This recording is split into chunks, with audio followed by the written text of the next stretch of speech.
Après de longues années de navigation à vue, faute d'une politique conséquente de gestion des services publics, la République démocratique du Congo, qui se veut pays émergent à l'horizon 2030, vient de s'engager résolument sur le chemin de réformes jugées fondamentales. Parmi elles se range à meilleure position celle de l'administration publique, un des piliers majeurs de la bonne gouvernance. Cette administration a besoin de corriger des erreurs du passé et d'envoyer dignement à la retraite des fonctionnaires qui le méritent pour éviter la pléthore et mettre en place une politique salariale adéquate. D'ores et déjà, le gouvernement a initié un programme de recrutement de 500 jeunes universitaires sur l'ensemble du territoire national. Il vise beaucoup plus la création des emplois, concurremment au secteur privé réputé plus rémunérateur.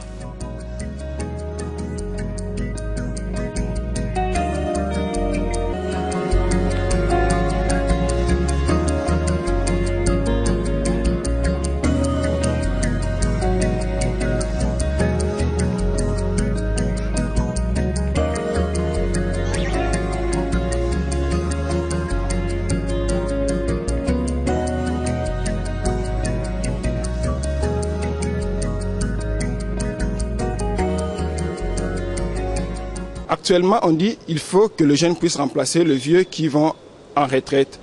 Mais ce que nous voyons dans la pratique, c'est autre chose. Vous venez avec les dossiers, vous déposez le dossier, vous passez au concours, vous êtes compétent, mais pour être retenu, on voit certaines personnes à votre place pour dire que ces gens-là qui sont remplacés, ils étaient peut-être recommandés par leurs oncles, tantes, nièces et tout consort. Mais ce qui est plus important, c'est d'abord de recruter les jeunes qui peuvent travailler à la place de tous ces vieux qui sont déjà avancés en âge.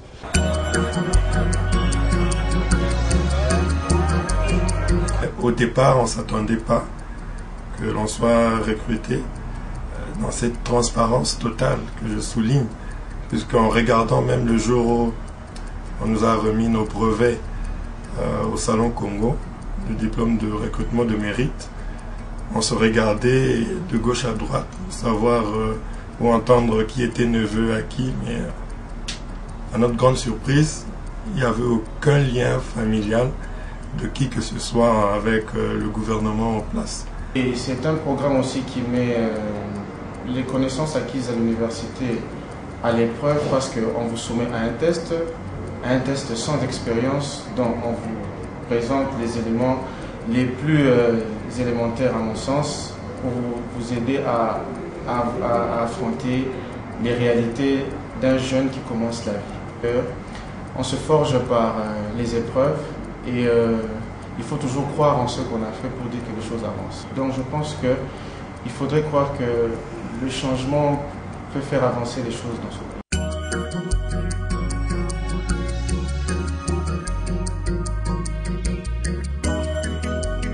Il n'y a plus à ce jour dans la direction du Trésor de l'ordonnancement de jeunes professionnels.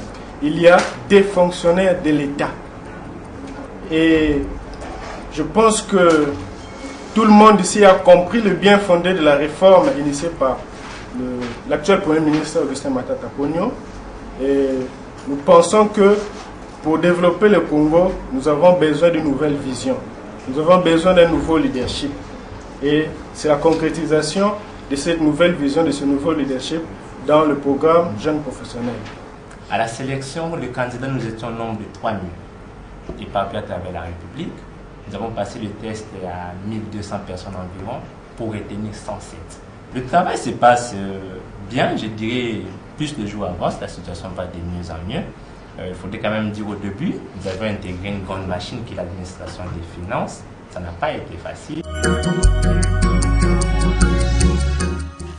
La mise en œuvre de ce programme permet de créer une réserve stratégique de ressources humaines encadrée par des experts nationaux pris dans différents services publics et agences locales d'exécution comme le programme de renforcement des capacités de la gouvernance PRCG, le programme d'appui à la réhabilitation du secteur de la santé PARS et la cellule d'appui à l'ordonnateur national du Fonds européen du développement COFED. Dès que nous les avons reçus, chaque jeune a d'abord été évalué au niveau de la structure, au niveau de la COFED, par une commission qui allait d'abord se rendre compte des capacités de chacun pour être dispatché dans les différentes structures que compose la COFED. On avait effectivement besoin que le gouvernement puisse penser à nous adjoignant à travers ce programme Jeunes Professionnels, les assistants, comme nous les appelons ici, qui sont venus nous aider. Étant donné le niveau de responsabilité, on a voulu aussi transférer une partie des responsabilités à ces jeunes professionnels qui, je dois vous dire, nous ont été vraiment d'une grande utilité. Parmi les premières structures étatiques bénéficiaires de ce rajeunissement figure notamment l'administration du ministère des Finances. Il manquait des experts qui étaient dédiés à la gestion des projets. Et comme le pays a accumulé beaucoup d'expérience en cette matière depuis 2011, lors de la reprise de la coopération, il a été décidé par son Excellence, Monsieur le ministre des Finances, de relancer ces processus pour donner de la chance à notre jeunesse qui est sans expérience dans le domaine et surtout pour lui donner la possibilité de travailler dans les agences d'exécution qui sont les agences du gouvernement mais dont les financements sont des financements des ressources extérieures.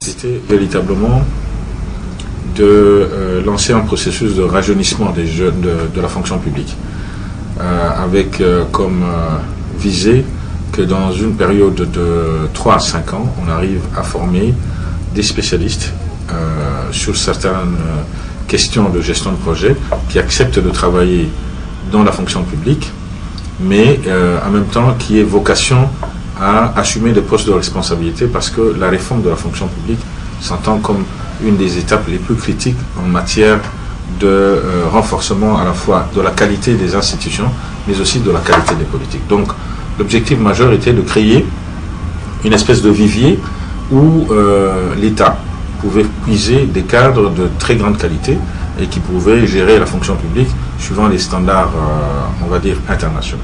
Ça, c'était véritablement l'objectif poursuivi.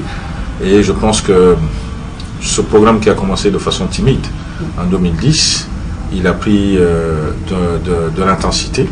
J'ai participé à la genèse du dossier jeunes professionnels et j'ai vu les jeunes professionnels venir.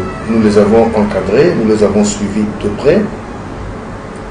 La première chose qui frappe, c'est que c'est d'abord des jeunes très dévoués, presque tous dévoués, assidus. Et donc c'est des gens qui écoutent et qui appliquent avec beaucoup de facilité. Et tous confondus vont être dans la même direction. Ils sont organisés, ils se consultent. Si bien que lorsque j'ai un travail d'étude, par exemple, qui est demandé par la hiérarchie, je ne me limite pas seulement aux jeunes qui sont avec moi au secrétariat général, à la division unique, mais je peux m'étendre sur d'autres qui sont ailleurs.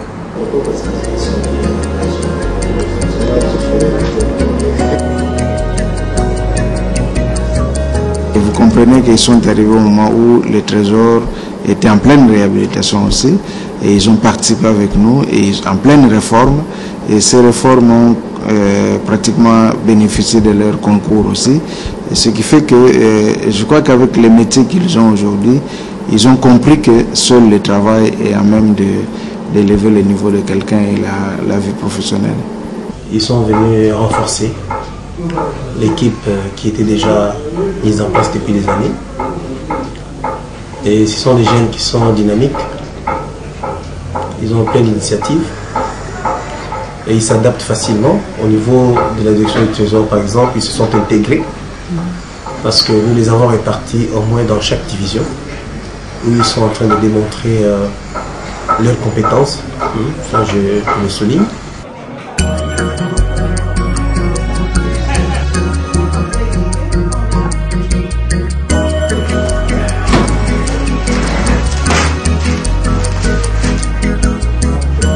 Je suis originaire du Bas-Congo.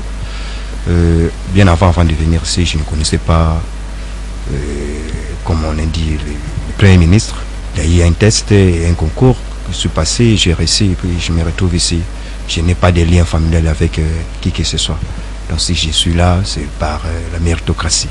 Si ça a été plus ou moins difficile, parce que quand on arrive, d'abord, on ne sait rien de l'administration. Ça, il faut l'avouer. Mais aujourd'hui, avec le temps qu'on a passé, avec l'encadrement de anciens, on sait comment faire quelque chose. Et on est jugé de compétence, il faut le dire. Je ne me jette pas de fleurs, mais on fait un bon travail.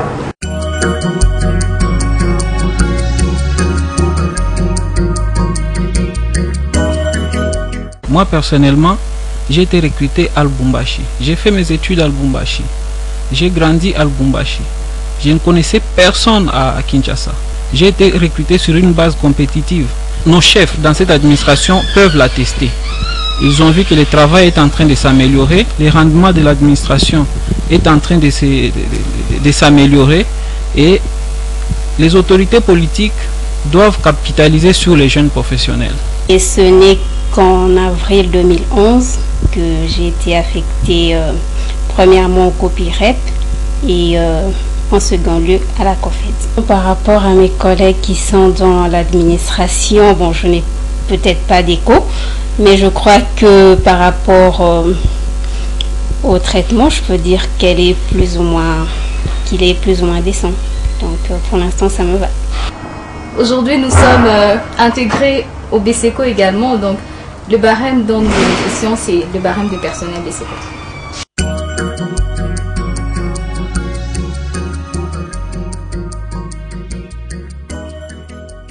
Durant la formation que nous avons suivie à Caritas par CETIM international du BCECO, j'ai senti un certain niveau, un certain élitisme dans les chefs des différents apprenants qui étaient recrutés par le BCECO, dans notre façon de répondre aux questions des formateurs, dans notre façon d'appréhender les concepts qui nous ont été enseignés. Donc tous ces éléments prouvent à suffisance que la moisson a été bonne.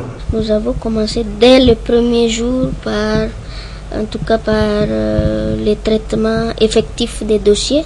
Et donc, la méthode utilisée ici était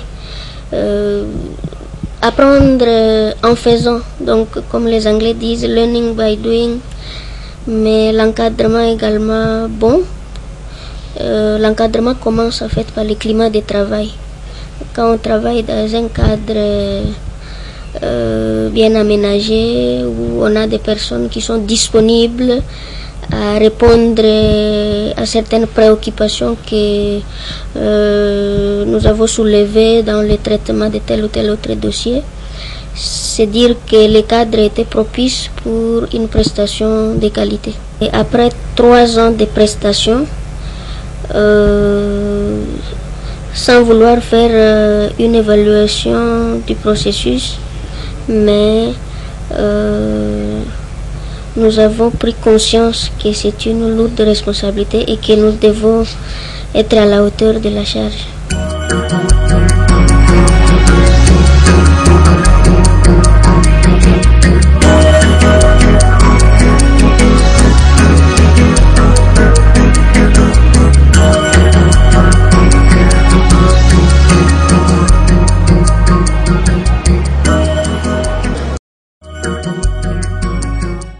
Exécuté en 3 temps sous le leadership de l'actuel chef du gouvernement, alors ministre des Finances, ce recrutement s'est effectué dans un contexte de renouvellement des cadres.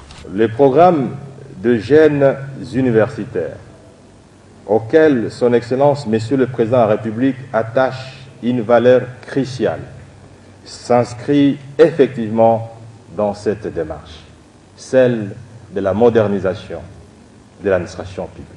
Il s'agit d'un symbole fort, du changement que l'État veut imprimer pour redorer son image de marque dans les domaines de l'administration publique, à travers des recrutements compétitifs, lesquels n'ont pas subi d'interférence, y compris celle du ministre des Finances. L'objectif poursuivi est donc de hisser l'administration des finances, mais aussi de l'administration publique en général, aux standards requis afin de leur permettre de prendre en charge toutes les innovations nécessaires pour de nouveaux instruments de gestion dans l'administration publique. En 2010, une première vague de 46 jeunes universitaires recrutés était mise à la disposition des agences locales d'exécution de projets sous la supervision transparente du Bureau central de coordination BESECO.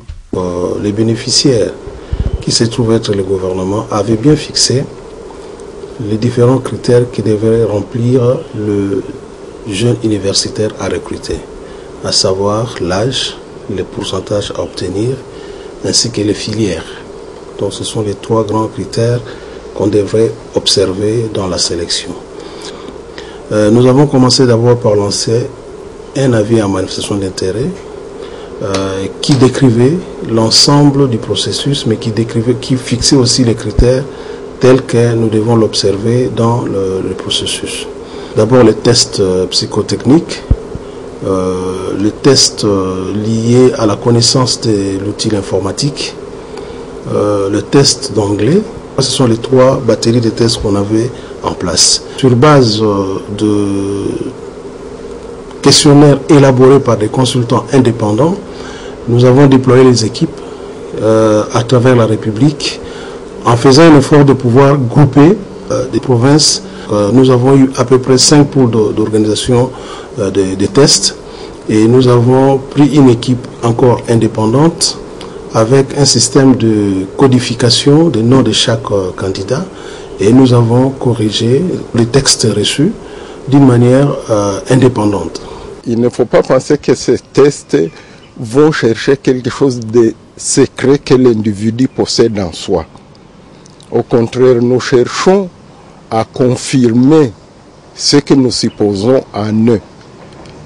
D'ailleurs, ils sont tous des universitaires, donc ils sont déjà des personnes sélectionnées. Nous voulons prendre les meilleurs parmi eux. Nous avons détecté quelques cas de fraude.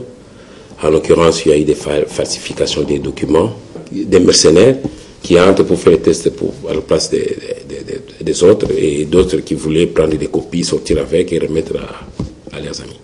Les auteurs de ces tricheries ont été entendus sur PV, ils ont signé les PV et ces PV ont été transmis à l'autorité qui a pris des mesures pour ces cas des tricheurs qui ont été disqualifiés de la compétition. C'est un programme qui a un début et une fin, de sorte qu'au bout de la chaîne, ces jeunes deviennent des experts confirmés au service de la nation. Et aujourd'hui, tout le monde est d'accord pour dire que le recrutement a été vraiment un succès parce qu'on y a mis vraiment du sérieux, ça a été transparent, rigoureux et nous avions pu par ce mécanisme permettre aux plus méritants de pouvoir s'exprimer et ils s'expriment très bien.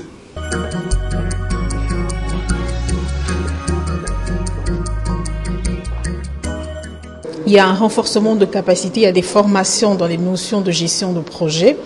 Et ensuite, il y a des mécanismes d'évaluation qui sont mis en place. Ils sont évalués trimestriellement. Ces fiches nous permettent éventuellement de voir comment est-ce qu'ils s'appliquent sur terrain, qui discutent avec les différents encadreurs, donc les experts qui les accompagnent. À l'issue de l'évaluation, il y a éventuellement des propositions de recommandations en termes de renforcement de capacité de ces jeunes. Actuellement, aujourd'hui, on a des jeunes qui sont promis, il y a des jeunes qui sont assistants du Premier ministre, il y a ceux qui sont chefs de projet, qui gèrent des portefeuilles au niveau des agences et même au niveau des ministères. Il y a aussi les réunions d'échange avec ces jeunes où on invite éventuellement des experts qui sont placés au niveau du gouvernement, dans des entreprises privées, pour échanger avec les jeunes, pour discuter avec eux et éventuellement susciter les rémulations pour qu'ils s'appliquent au niveau des agences et même au niveau de la fonction publique. Je donne beaucoup d'importance pour que ces gens universitaires, qui sont surtout parmi eux les plus brillants, qui puissent rejoindre les fonds des fonctionnaires, parce que l'administration centrale restera toujours.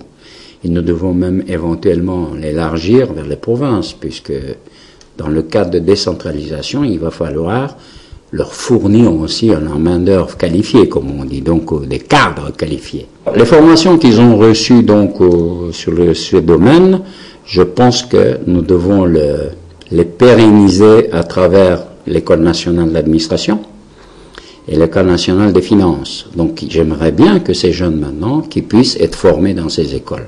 Nous faisons les suivis au quotidien parce que ces jeunes sont encadrés par des coachs dans les différentes directions où ils évoluent. Chaque fin du mois, je les rapporte. Les jeunes eux-mêmes, ils font le rapport de leurs prestations et nous rendons compte à la hiérarchie. Mais jusque-là, en tout cas, je peux dire que le projet Jeunes Professionnels fonctionne bien et les agents sont bien encadrés et leurs prestations sont à la hauteur des attentes.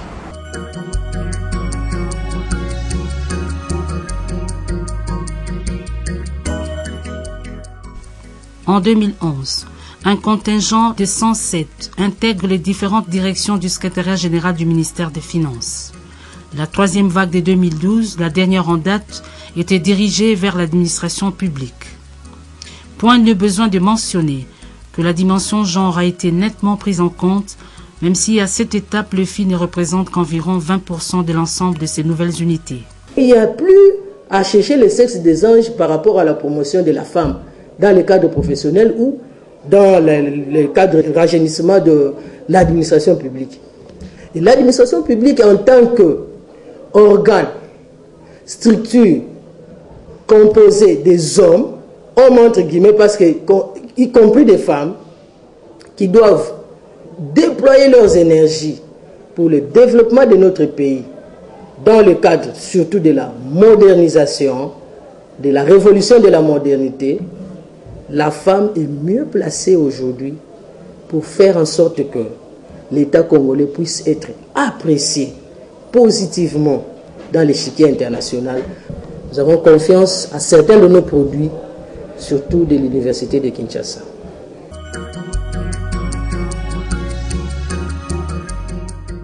Ces jeunes sont fournis par des universités et instituts supérieurs publics et privés disséminés à travers toutes les provinces du pays. Recrutés objectivement sur base d'un concours, ces jeunes sont devenus des symboles du renouveau qui stimulent le monde universitaire, grand bénéficiaire de cette séquence qui ouvre des perspectives rassurantes.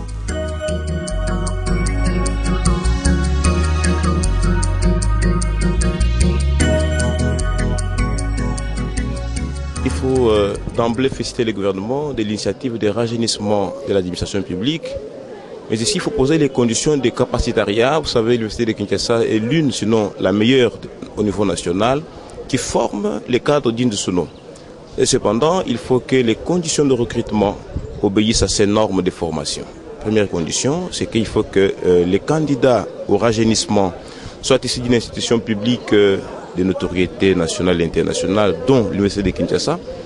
Il faut que de l'autre côté, l'administration publique mette en place les conditions de gestion du personnel qui puissent créer de l'attrayance, je veux dire qui puissent créer de l'affluence de ces jeunes qui terminent dans ce milieu de l'administration publique. Parce qu'aujourd'hui, lorsque vous passez devant le ministère de la fonction publique, eh bien on a comme l'impression que c'est un mouroir. Mais si les conditions de gestion, les conditions de prise en charge du personnel ainsi rajeuni étaient attrayantes, je crois que ceux qui terminent pourront être eux-mêmes des demandeurs. Parce que maintenant, vous voyez, c'est le gouvernement qui vient vers la jeunesse. Cette fois-là, ce sera la jeunesse qui ira vers le gouvernement. Ce projet était adressé à toutes les universités de notre pays, entre autres l'université de Kinshasa, qui a déjà répondu favorablement à ce projet. Et nous avons assisté aux 2 éditions de concours qui a réuni tous les étudiants de la République. Et parmi tous ces étudiants-là, j'ai enregistré un bon nombre des étudiants de l'université de Kinshasa, spécialement de la faculté des sciences économiques et de gestion.